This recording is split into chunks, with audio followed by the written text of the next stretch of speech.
Hello everyone, আসসালামু আলাইকুম। আজকে আমি আপনাদের সঙ্গে শেয়ার করব সুজির বড়া বা পকোড়া রেসিপি। আজকের রেসিপির জন্য আমি একটি বোলের মধ্যে 1 বাটি সুজি আর 2 চামচ বেসন নিয়ে নিচ্ছি। তারপরে অ্যাড করে দিচ্ছি হলুদ গুঁড়ো, গরম মশলার গুঁড়ো, শুকনো লঙ্কার গুঁড়ো, জিরে মরিচের গুঁড়ো, স্বাদ মতো নুন আর পেঁয়াজ কুচি।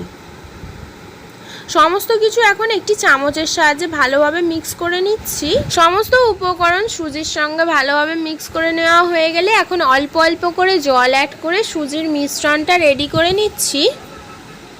মিশ্রণটা রেডি করে নেওয়া হয়ে গেছে। এখন সুজির পকোড়াগুলো ভেজে নেওয়ার পালা। তার জন্য একটি কড়ার মধ্যে পরিমাণ মতো সর্ষের তেল ঢেলে সর্ষের তেলটা ভালোভাবে গরম হয়ে গেলে একটা চামচের সাহায্যে সুজির মিশ্রণটা অল্প অল্প করে গরম তেলের মধ্যে ছেড়ে দিচ্ছি।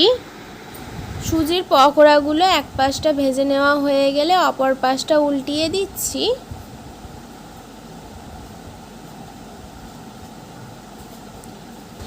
ভালোভাবে উল্টে পাল্টে সুজির পকোড়াগুলো ভেজে নেওয়া হয়ে গেছে। এখন আমি গরম তেলের মধ্যে থেকে পকোড়াগুলো তুলে নিচ্ছি। সেম প্রসেসে আমি বাকি পকোড়াগুলোও ভেজে নেব। আপনারাও এইভাবে খুব সহজে বাড়িতে সুজির পকোড়া রেসিপি ট্রাই করে দেখতে পারেন। আজকের রেসিপিটা এই পর্যন্তই। আজকের সুজির পকোড়া রেসিপিটা ভালো লেগে থাকলে হাবিবার রান্নাবাটি চ্যানেলটিকে সাবস্ক্রাইব করে অল নোটিফিকেশন অন করে রাখবেন। ফিরে আসবো আবারও নেক্সট কোনো রেসিপি নিয়ে। সম্পূর্ণ রেসিপিটা দেখার জন্য ধন্যবাদ।